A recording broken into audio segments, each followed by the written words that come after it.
Welcome to World Alert Updates. Subscribe and press the bell icon for more updates. Good evening. Tonight, breaking news from the South China Sea, a region on edge has just witnessed a terrifying escalation. A British naval group, led by HMS Prince of Wales, was conducting a freedom of navigation operation through international waters. But China, claiming nearly the entire sea, had other plans. 3 Chinese warships moved to intercept the British fleet, not a routine challenge, but a direct, aggressive blockade. Suddenly, alarms blared across the British ships. 3 fast-moving contacts appeared on radar, heading straight for them. Sailors scrambled to battle stations. The calm of peacetime patrol vanished in an instant. The approaching ships were soon identified, a Type 055 destroyer flanked by 2 Type 054A frigates.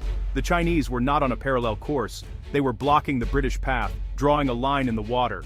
The tension was suffocating. The stage was set for a confrontation with global consequences. The world's attention was fixed on this volatile standoff. The South China Sea, already a powder keg, was now on the brink. The world held its breath. The confrontation had begun. The Chinese Type 055 destroyer Nanchang, bristling with missiles and sensors, led the blockade. Senior Captain Li Wei stood firm, tasked with enforcing China's sovereignty. The Chinese ships formed a wall of steel, weapons active, crews at full alert. For these sailors, this was about national pride and territorial integrity. They saw the British as a fading colonial power interfering in Asia's affairs. It was a dangerous game of chicken. Li Wei had to convince the British he was willing to risk it all. The British, undeterred, pressed on. The standoff was now a test of nerves and resolve. The South China Sea had become a chessboard of warships. The world waited. On HMS Prince of Wales, Captain Harrison responded calmly to the Chinese warning. Chinese warship Nanchang, this is HMS Prince of Wales. We are in international waters, conducting lawful passage under international law. We will maintain our course and speed. His message was clear. The Royal Navy would not be intimidated. The principle at stake was fundamental: freedom of navigation for all.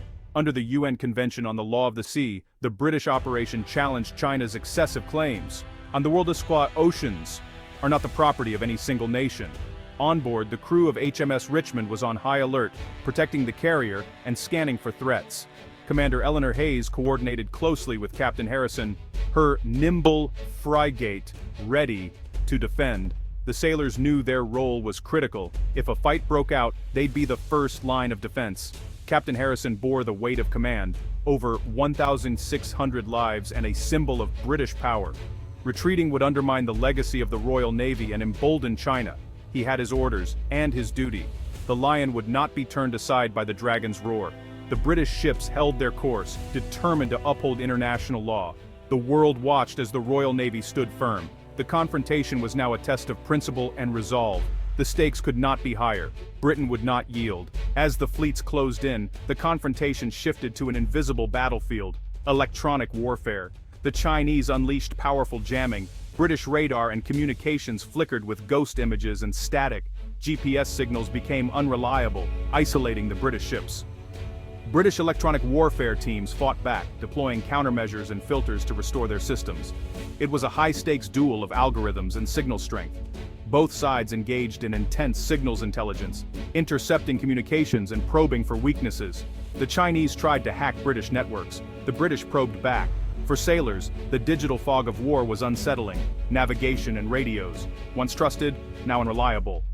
They reverted to old methods: navigation by sight, communication by signal lamp. Modern technology had become both weapon and vulnerability. The battle for information superiority raged silently. The outcome could tip the balance if conflict erupted. The invisible war was as real as the steel ships on the water. The South China Sea was now a battleground of silicon and code.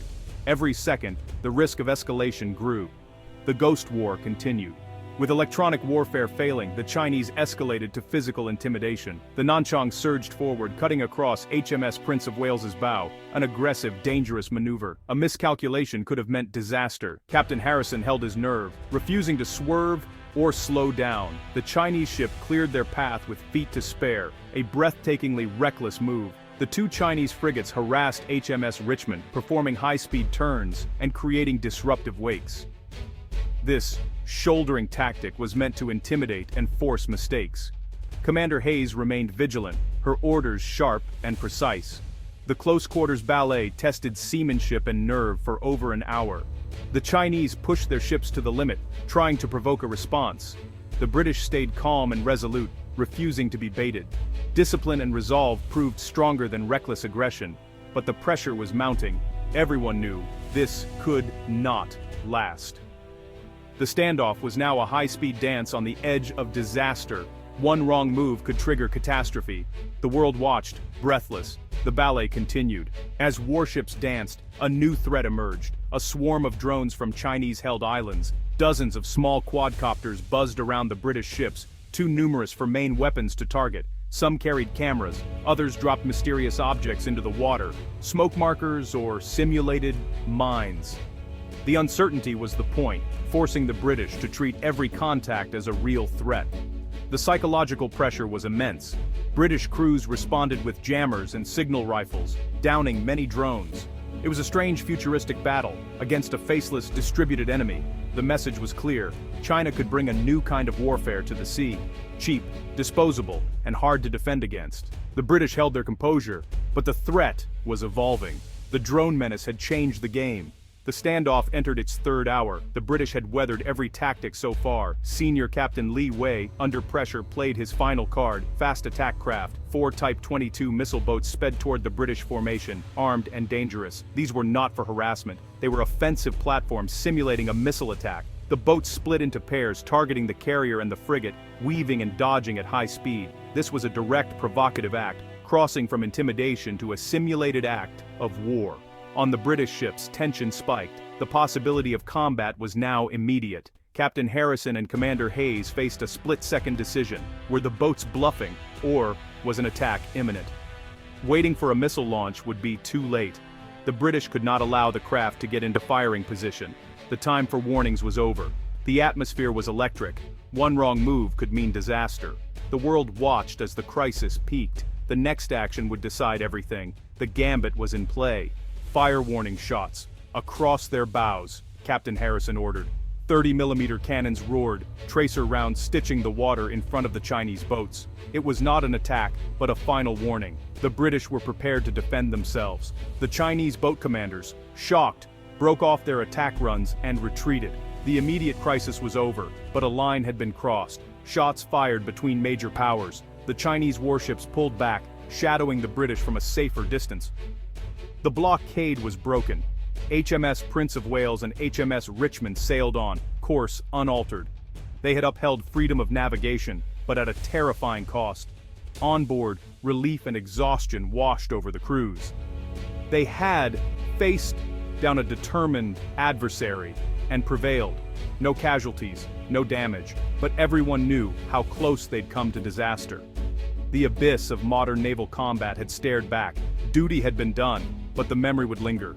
The world had witnessed a brush with war. The South China Sea remained a flashpoint. The confrontation was over, for now. The lesson was clear. Next time, the outcome might be different. The world exhaled. In the aftermath, both sides claimed victory. Beijing's media declared the British expelled, their own forces heroic. The British Ministry of Defense announced a successful freedom of navigation operation. Each side spun the narrative for their audience. But behind the press releases, the world had come dangerously close to conflict. The incident exposed the fragility of peace in the Indo-Pacific. Electronic warfare, drone swarms, reckless maneuvers. These are the new normal. Each side pushes boundaries. Testing, resolve. How many more times can this game be played before disaster strikes? The memory of August 12, 2025, is a stark warning. The South China Sea remains a likely flashpoint for future conflict. Today, peace held, but tomorrow's risks loom larger than ever. This was not the end, only the beginning.